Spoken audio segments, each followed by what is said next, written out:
Well, over the last few weeks, we've all no doubt started to get used to all sorts of issues of life in lockdown, working out when's the best time to shop, experimenting with new recipes, maybe doing more gardening than we ever thought possible, managing to learn new skills on the computer.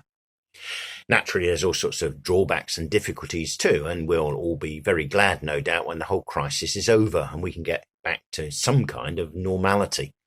But there's a good many good things that have already started to have an effect on us.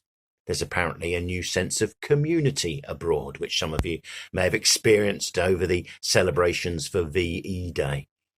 People are discovering new skills. There's less pollution, it appears. It's a lot more peaceful. And it's also making visiting a lot different. I'm not spending time travelling around or looking for places to park.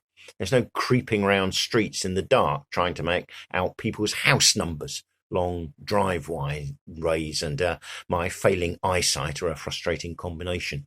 And I don't have to keep drinking tea. When I lived in London, was just starting out on the perilous road that is pastoral ministry, I soon discovered that having a cup of tea was a bit of an adventure.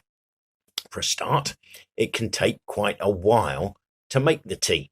So those few minutes while the visitee, if that's the right word, is in the kitchen, there's nothing to do but look at the photos on the mantelpiece and try and work out something about the person you're visiting through the books they have on their shelves.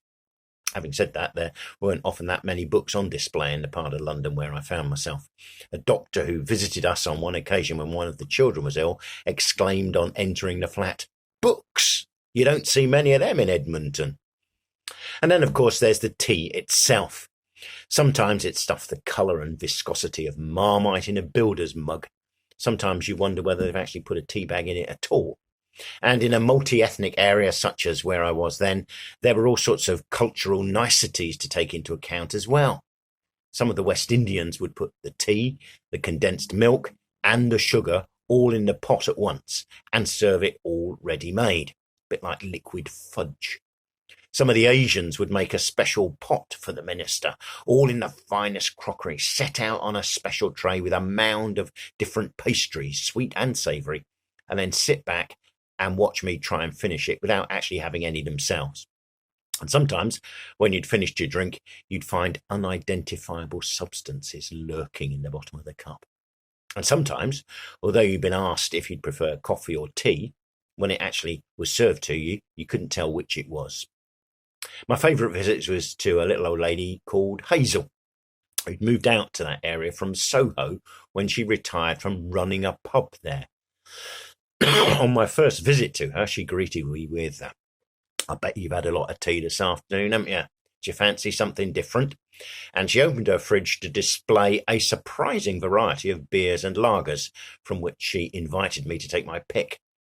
As she only lived in the next street anyway, she soon became one of the most visited members of the congregation.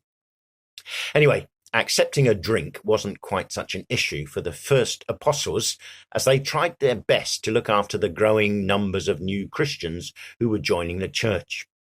Well, no doubt they did their fair share of visiting people in their homes, but for some of them the situation was very similar to what we're experiencing now. Paul, for example, does much of his pastoral work by letter, and the long lists of names that appear in his epistles is testimony to the affinity which he felt with those who were geographically far away. And writing these little bits for Facebook or putting them up on YouTube gives a bit of an insight into what Peter felt when he wrote his first letter. Nick Nichols pointed out to me the appropriateness of Peter's greeting to his readers. So thank you, Nick.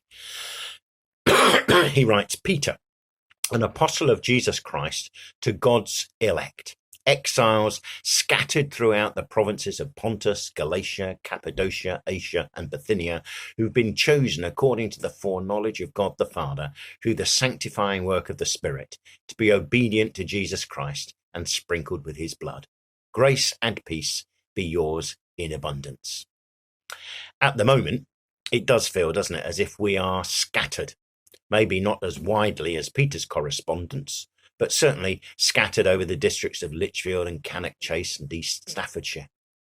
But even though we are currently the Wade Street Church diaspora, We are, like Peter's readers, united in what we believe and in what we have to look forward to. Peter continues, "Praise be to the God and Father of our Lord Jesus Christ. In his great mercy, he has given us new birth into a living hope through the resurrection of Jesus Christ from the dead." Even in what for many of us is perhaps a dark time, we have a living hope. And we can encourage each other in that hope as we celebrate the fact that Jesus is alive. We did that together 2 or 3 weeks ago on Easter Sunday, but that continues to be the case, obviously. May we all feel a sense of that hope in our lives as we move on through this current crisis. Out of the gloom will come the blazing light of the resurrection of Jesus Christ, putting the seal on God's many promises to us. Keep safe, keep smiling, keep praising, and keep the kettle on, because the tea round here is great usually.